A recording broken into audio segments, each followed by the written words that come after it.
Olá a todos e bem-vindos de volta ao Strategic Labs, o canal onde analisamos profundamente as ideias, narrativas e estratégias por trás dos documentos. Hoje, vamos mergulhar no material que temos sobre a mesa. Antes de começarmos, por favor, deixe um like, compartilhe o episódio, inscreva-se no canal e lembre-se de conferir a descrição para os links de acesso ao material original. Bom, para a imersão de hoje, a gente precisa que quem está nos ouvindo esqueça absolutamente tudo o que as séries de TV ou os filmes de ação ensinaram sobre o conflito na Colômbia. É, aquela imagem clássica, né? Viaturas em alta velocidade perseguindo traficantes, aquele tiroteio caótico em vielas. Exatamente. Os barões das drogas rindo em mansões imensas. Tipo, tudo isso é só a superfície barulhenta da coisa. Quando a gente lê os relatórios operacionais detalhados no livro Covert Operation Serious Colombia, do Edward Edgar Whitmore, que foi publicado em 2026, fica brutalmente claro que a verdadeira guerra foi travada em absoluto silêncio. Com certeza. O que esses documentos mostram é uma mudança de paradigma completa. Sabe, a narrativa de cinema foca muito no gatilho, mas a realidade dos fatos foca na antena. A inteligência deixou de ser só aquele relatório matinal que um general folheia ali tomando um café. Ela virou outra coisa. Ela virou o próprio campo de batalha. A gente não está falando de informantes casuais. O livro detalha uma guerra contínua de interceptação de sinais de rádio, espionagem profunda, manipulação. A vida de um chefe de cartel não dependia de quantos fuzis ele tinha na mão. Nossa, não mesmo. Dependia de quão bem ele escondia a assinatura eletrônica dele, né? Exato. Ou de como ele decifrava do inimigo. Certo. Então vamos desempacotar isso, porque o conceito que o Whitmore traz desafia a forma como a gente costuma classificar os conflitos. A gente cresceu aprendendo a imaginar a guerra com linhas bem sólidas num mapa. Um exército com uniforme verde de um lado, um grupo rebelde do outro. E os civis ali no meio, espremidos. Isso.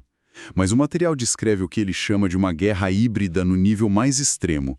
Não tem linha nenhuma. Como tentar mapear o encanamento de uma metrópole inteira só escutando o barulho da água por trás da parede. As fronteiras entre o crime organizado, a insurgência política e as agências de inteligência simplesmente evaporam. Essa analogia do encanamento é perfeita para entender a mecânica do negócio. Em um cenário de guerra híbrida, a infraestrutura é compartilhada de formas quase invisíveis. O livro não mostra facções isoladas nas suas próprias bolhas. Pelo contrário. É um ecossistema, né? Sim, a gente vê cartéis financiando operações de vigilância que fariam inveja para muita agência governamental europeia, enquanto os agentes do Estado começam a usar táticas bem sombrias de guerrilha. A evolução de cada grupo foi uma resposta direta à capacidade de inteligência do outro. E para quem está acompanhando a gente visualizar bem essa mudança de força bruta para inteligência invisível, é legal olhar para a transição dos cartéis. Porque, de um lado, os relatórios mostram o cartel de Medellín. A tática deles era terrorismo puro e simples, sabe? O foco era paralisar o Estado através do pânico. O ataque brutal ao Supremo Tribunal é o exemplo clássico disso no material. O alvo era o juiz Hernán Blanco, que estava avançando com os processos de extradição. E eles não mandaram um assassino silencioso ou tentaram subornar o cara. Não, eles foram com tudo. A abordagem foi carregar um veículo com explosivo C4. E a lógica de usar C4, que é um explosivo militar altamente destrutivo, não era só matar o juiz, era destruir a própria infraestrutura jurídica. É um recado, né? Exatamente. Ao detonar um quarteirão, o cartel falava para os outros juízes, tipo, se você assinar uma extradição, a gente desintegra o prédio inteiro.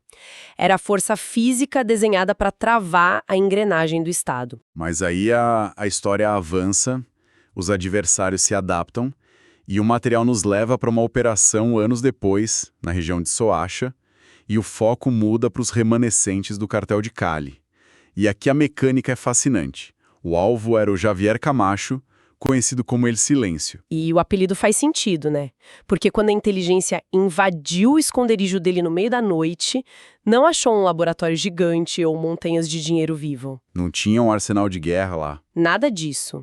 A maior apreensão de toda a incursão cabia literalmente na ponta de um dedo. Caramba. Foi um cartão micro SD. É aí que entra o conceito de CIAGNT, a inteligência de sinais. Não é só ter um antivírus bom, é você interceptar e quebrar a comunicação eletrônica antes que o inimigo perceba que está sendo vigiado. E aquele cartão estava muito criptografado, né? Pesadamente. O governo teve que mobilizar muito poder computacional para quebrar as senhas. E quando conseguiram, acharam arquitetura de redes financeiras fantasmas, fluxos de lavagem de dinheiro. A guerra saiu da rua e foi para o espectro eletromagnético. Isso nos leva direto para o que eu, pessoalmente, achei o momento mais revelador dessa análise. Uma operação batizada de Convergência Silenciosa, que aconteceu em 15 de novembro de 91, em Dos Quebradas. Isso aqui destrói aquela narrativa de TV de polícia contra bandidos. É muito tenso ler esse relatório operacional. Muito.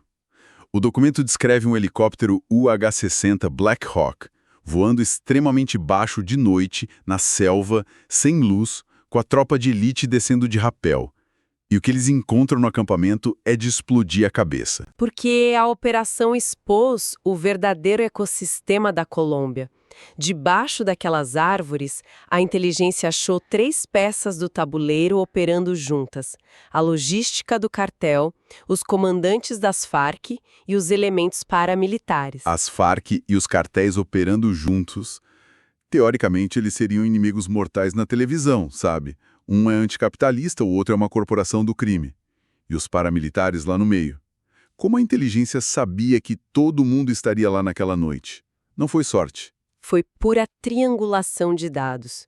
Eles monitoravam a frequência de rádio das Farc, cruzavam com as transações do cartel e a movimentação dos paramilitares. Eles criaram um mapa comportamental. Incrível. A convergência silenciosa prova que eles operavam em simbiose. O cartel precisava das Farc para proteger as rotas na selva, a guerrilha precisava da logística do cartel para se financiar. Só um trabalho magistral de inteligência para achar um ponto de encontro tão invisível. É impressionante. Mas se a gente quer falar do ápice absoluto da inteligência contra as armas convencionais, temos que falar da Operação Jaque. Estamos falando de junho de 2008, no departamento de Guaviare, mirando o acampamento 26-26. O resgate dos 35 reféns das Farc, claro. Isso, nas profundezas de uma selva inesperável. E a premissa, segundo os relatórios, era que um ataque militar frontal ia resultar na execução de todo mundo. Sim, a doutrina da guerrilha era motar os prisioneiros sob ataque para evitar fuga. Então a inteligência precisava entrar lá, pegar as 35 pessoas e sair, sem disparar uma única bala. E a mecânica de como eles fizeram isso, juro, parece ficção científica. Os analistas do Estado ficaram anos só escutando. Eles mapearam horas de comunicação de rádio dos comandantes das Farc. E não era só o que eles diziam, mas como diziam. Eles mapearam a cadência da voz, as gírias, os tiques verbais e até o nível de estática do rádio de cada líder. Isso permitiu criar um perfilamento sonoro perfeito. E com base nisso, eles se infiltraram na rede. Falsificaram ordens diretas para os captores no acampamento, dizendo que uma organização humanitária ia buscar os reféns. Eles criaram uma organização que nem existia. Exato, pintaram helicópteros militares com logotipos inventados, agentes desarmados desceram no acampamento, cercados por guerrilheiros armados até os dentes e convenceram todo mundo a embarcar os reféns. Eles voaram embora e a vitória foi puramente no engano, no espectro eletromagnético. Ninguém apertou um gatilho. Mas, para conseguir essa capacidade técnica toda, teve um fator crucial que o livro detalha, que foi o Plano Colômbia. Né? A injeção maciça de recursos e tecnologia dos Estados Unidos, isso alterou a física do campo de batalha. O Estado deixou de ser reativo para ser um caçador proativo de dados. E a gente precisa entender como isso funcionava. O material cita radares Doppler e drones de visão noturna. Porque assim, a selva tem uma copa de árvore muito densa, não dá para ver nada lá de cima. Mas o radar Doppler emite ondas que furam as folhas. Eles não precisavam ver o acampamento, eles detectavam o movimento pelo retorno da onda eletromagnética. Sim, mesmo embaixo de 50 metros de Mato Grosso. E isso guiou operações cirúrgicas de madrugada, tipo a Shadow Serpents em Medellín. Mas, peraí, lendo tudo isso, eu senti uma contradição gritante. Me diz uma coisa, se o governo tinha radares que furavam a selva e escutavam tudo no espaço. Porque a guerra não acabou na hora. Exato. Por que essa ultravigilância governamental não deu um checkmate no conflito? Essa é a grande armadilha da tecnologia e o ponto de análise mais forte do Whitmore. A pressão da inteligência não eliminou o inimigo. Ela forçou uma seleção natural agressiva. Quem usava rádio amador morreu rápido. Eles ensinaram o crime a evoluir, caramba. Isso. Os cartéis gigantes desmoronaram e viraram células autônomas, totalmente descentralizadas. E hoje, eles não usam rádio fácil de interceptar. Então o Estado parou de lutar contra um gigante para lutar contra milhares de fantasmas, né? E fantasmas cibernéticos. A logística agora é por VPN segura, aplicativo com criptografia efêmera, onde a mensagem some do celular em 3 segundos, sem deixar rastro. O dinheiro não anda mais em mala, anda em carteira anônima de cripto e misturador virtual. Eles ficaram mais invisíveis que o próprio Estado. E tem outro ponto que nós aqui, como analistas, temos que observar de forma bem imparcial, como o livro faz. A linha da moralidade evapora, não é? O material expõe que agentes do Estado vazavam esses dados do SIGINT para os paramilitares da AUC. É um ambiente de guerra híbrida não tem santo, né? Onde o exército ou a polícia não podiam atuar por restrição legal ou direitos humanos, eles passavam a coordenada precisa que a antena americana captou. Para que os esquadrões da morte fizessem o trabalho sujo. Isso mostra que as instituições borravam a linha de quem era aliado ou inimigo. A informação servia para quem topasse puxar o gatilho, independentemente do lado. É o reflexo mais sombrio disso tudo. E analisar essa jornada toda dos caminhões de C4 até os deepfakes e VPNs nos traz para a reflexão final do autor. O Whitmore diz que o fim da guerra é um mito. As guerras só terminam no papel. Tratados de paz são só diplomacia para público ver, né? Nenhuma célula criminosa entrega o contato de alto nível ou o capital escondido na rede. Eles só fecham uma porta e abrem outra aba no navegador. O conflito saiu da montanha e foi para a selva digital. O futuro é inteligência artificial, falsificações profundas, para simular a ordem falsa, só que agora em escala global e automatizada. O que me deixa com um pensamento muito provocativo, e eu quero jogar isso para quem está nos acompanhando hoje. Se a verdadeira guerra moderna é sobre controle de informação, a ideia de paz nacional se tornou obsoleta. Nossa, pesada essa pergunta. Porque, assim, talvez o que a gente chama de paz seja só uma trégua digital temporária, dependendo de quem tem a melhor criptografia hoje. E se tem uma guerra acontecendo agora mesmo nos cabos de fibra ótica embaixo da nossa rua? O que isso significa para as democracias? Nossas leis estão prontas para combater algo que nem conseguem enxergar? Fica aí a grande ferida aberta da nossa época. Para a gente amarrar tudo nesses 15 segundos finais, a gente viu que a evolução de um conflito não se mede pelas armas. Saímos dos explosivos ruidosos, passamos pela inteligência genial da Operação Jaque até os inimigos invisíveis da internet.